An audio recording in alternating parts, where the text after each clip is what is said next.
Breaking news Lagacharla ఘటనపై పట్నం నరేందర్ రెడ్డి హైకోర్టులో quash petition వేశారు. ఐఎఫ్ఆర్ఐలో తన పేరు తొలగించాలని క్వాష్ పిటిషన్ వేశారు. పట్నం నరేందర్ రెడ్డి క్వాష్ పిటిషన్ ను ఇవాళ హైకోర్టులో విచారించనుంది. లగచర్ల ఘటనలో తన రిమాండ్ సవాలు చేస్తూ క్వాష్ పిటిషన్ వేశారు పట్నం నరేందర్. కాసేపట్లో దీనిపై విచారణ జరగనుంది.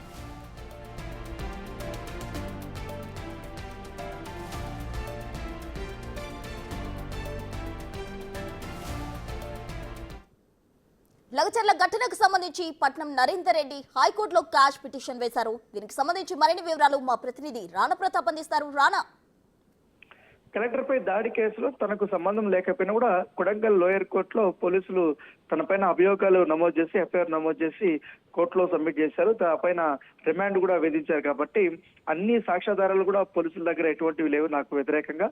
సో ఇవన్నీ కూడా పరిగణలో తీసుకుని రిమాండ్ ఏదైతే ఉందో ఆ రిమాండ్ ని వాళ్ళ ఉత్తర్వులను కొట్టేయడంతో పాటు ఎఫ్ఐఆర్ ను కూడా ఆ పేరు తీసేయాలంటూ కూడా క్వాష్ పిటిషన్ పట్నం నరేందర్ రెడ్డి వేశారు.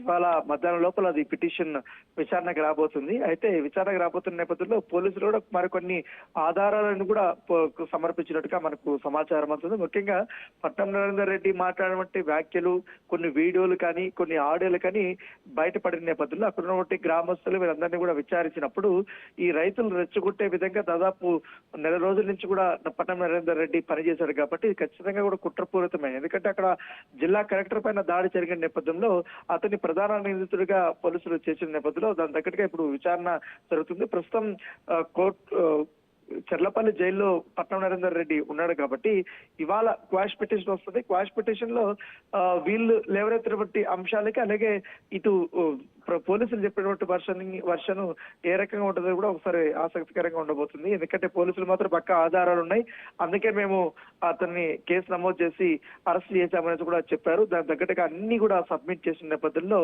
కాకపోతే అరెస్ట్ అయ్యే రిమాండ్ తరలించేంత సాక్ష్యాధారాలు పోలీసుల వద్ద లేవనేది కూడా వీరు వారిస్తున్నారు. కాబట్టి ఇవాళ కోర్టు దాన్ని పరిగణలోకి తీసుకుంటుందా, లేకపోతే రిమాండ్ కొట్టేస్తుందా, లేకపోతే రిమాండ్ కంటిన్యూ చేస్తుందా అనేది కూడా మనకు కాసేపట్లో తెలిసే అవకాశం ఉంది. రైట్ అన్న, థ్యాంక్ యూ.